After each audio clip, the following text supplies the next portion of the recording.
Assalamualaikum warahmatullahi wabarakatuh. Kepada yang terhormat Ibu Haji Siti Hikmah, SPD MSI, perkenalkan saya Risma Intan Nurfadilah dengan NIM 043. Di sini saya ingin mempresentasikan hasil mini riset saya terkait analisis faktor pendukung successful aging pada narapidana lansia di Lapas Kelas 1 Semarang. Latar belakang, lansia yang tinggal dan menghabiskan sisa hidupnya di lapas tentu menghadapi tantangan unik yang dapat mempengaruhi successful aging. Keterbatasan fisik, kesehatan mental, kurangnya aktivitas sosial, kurangnya dukungan keluarga, dan akses terbatas terhadap layanan kesehatan adalah beberapa masalah tersebut. Oleh karena itu, sangat penting untuk melakukan penelitian tentang faktor apa saja yang dapat mendukung proses successful aging di Lapas Kelas 1 Semarang. Sebagaimana menurut Hafid Hurst dalam Iwasmasa dan Iwasaki tahun 2011, successful aging adalah sebuah kondisi di mana orang tua usia lanjut mengalami kepuasan hidup yang maksimal tanpa merasa punya kerugian yang besar dalam masyarakat. Successful aging merupakan kondisi lansia mengalami keadaan baik secara fisik, psikologis, dan sosialnya. Itu menurut Reichstad et al. Pada tahun 2010 dalam Rowe and Kahn tahun 1987. Rumusan masalah. Berdasarkan latar belakang yang telah diuraikan tadi, maka peneliti ingin menganalisis apa saja faktor yang dapat mendukung successful aging pada lansia di Lapas Kelas 1 Semarang. Kajian teoritis. Menurut Crowther et al. Pada tahun 2002, successful aging adalah kemampuan mengelola 4 aspek, yaitu yang pertama, meminimalisir risiko munculnya berbagai penyakit dan akibat yang berhubungan dengan penyakit tersebut. Kedua, mengelola secara baik fungsi-fungsi fisik maupun psikis. Ketiga, keterlibatan aktif dengan kehidupan. Dan keempat, spiritualitas positif. Lalu kemudian menurut Aziza pada tahun 2015, successful aging dipengaruhi antara lain spiritualitas dan dukungan psikososial.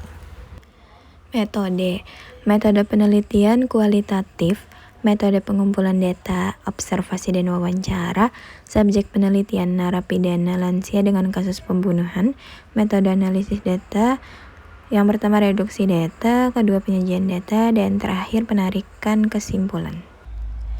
Data diri subjek. Jadi subjek itu berinisial AMC, usianya 63 tahun, jenis kelaminnya laki-laki, status pernikahannya bercerai dengan istri pertama, lalu menikah lagi dengan istri kedua. Pekerjaan sebelum dipenjara, subjek adalah seorang pegawai di Dinas Perhubungan Provinsi Jawa Timur tahun 2020 di bidang perkeretaapian dan jaringan transportasi.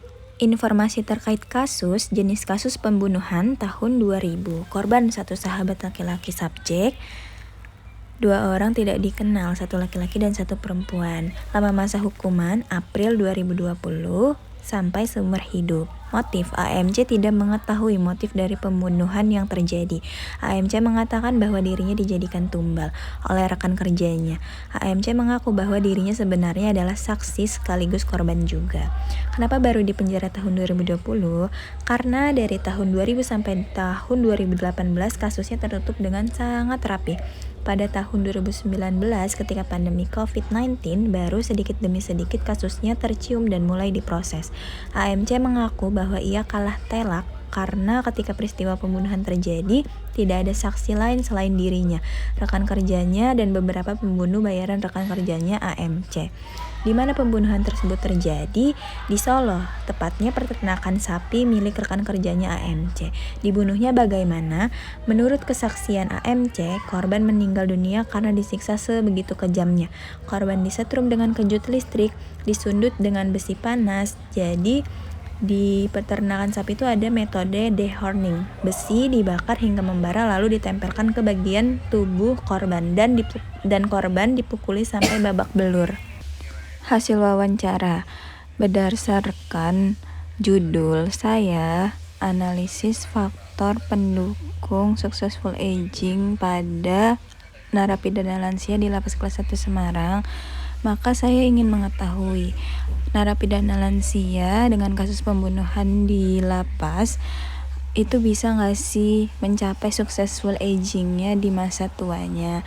Nah, saya menemukan bahwa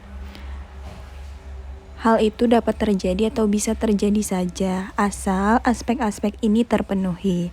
Aspek pertama adalah meminimalisir risiko munculnya berbagai penyakit dan akibat yang berhubungan dengan penyakit tersebut. Lapas kelas 1 Semarang sangat memperhatikan terkait fasilitas kesehatan untuk narapidana lansia. Biasanya setiap 1 bulan sekali mengadakan pemeriksaan kesehatan secara rutin. Hal ini ditinjau berdasarkan hasil wawancara dengan subjek, yaitu sebagai berikut. Lalu yang kedua adalah aspek mengelola secara baik fungsi-fungsi fisik maupun psikis. Sebagai upaya mengelola fungsi fisik, subjek mengatakan bahwa subjek rutin mengikuti program kegiatan yang telah disediakan oleh Lapas kelas 1 Semarang, seperti olahraga, mengonsumsi makanan yang sehat dan bergizi, serta istirahat yang cukup. Hal ini ditinjau berdasarkan hasil wawancara dengan subjek, yaitu sebagai berikut. Sedangkan sebagai upaya mengelola fungsi psikis, subjek mengatakan bahwa subjek mencoba mempelajari hal baru yang diminati dan rutin membaca buku tentang keagamaan agar tetap produktif. Hal ini ditinjau berdasarkan hasil wawancara dengan subjek, yaitu sebagai berikut. Aspek ketiga adalah keterlibatan aktif dengan kehidupan. Subjek mengatakan bahwa subjek memiliki peran sebagai pengajar di Lapas kelas 1 Semarang. Subjek menjadi sukarelawan. Hal ini ditinjau berdasarkan hasil wawancara dengan subjek, yaitu sebagai berikut. Aspek keempat adalah dukungan psikososial. Berdasarkan hasil wawancara, subjek mengatakan bahwa dukungan keluarga, dukungan dari teman narapidana lainnya, dan dari staf lapas sekaligus itu dapat mengurangi perasaan putus asa subjek. Kemudian adanya dukungan psikososial tersebut membantu subjek menjalani masa hukuman dengan baik, khususnya untuk subjek yang dijatuhi hukuman seumur hidup.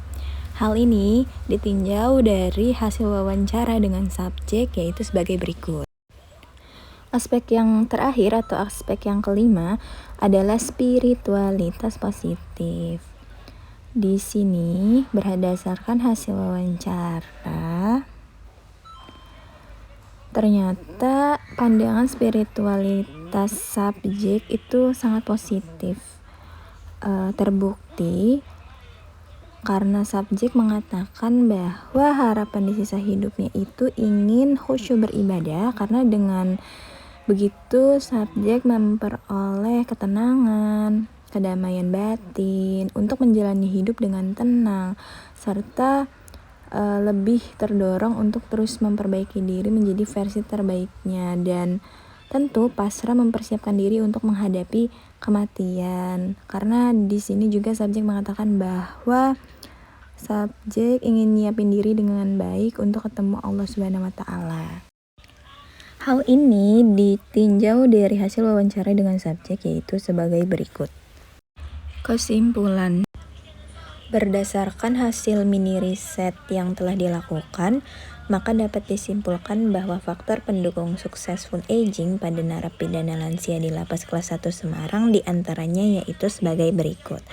Pertama, meminimalisir risiko munculnya berbagai penyakit dan akibat yang berhubungan dengan penyakit tersebut. Kedua, mengelola secara baik fungsi-fungsi fisik maupun psikis. Ketiga, keterlibatan aktif dengan kehidupan. Keempat, dukungan psikososial. Dan terakhir, spiritualitas positif. Sekian dari saya, terima kasih. Wassalamualaikum warahmatullahi wabarakatuh.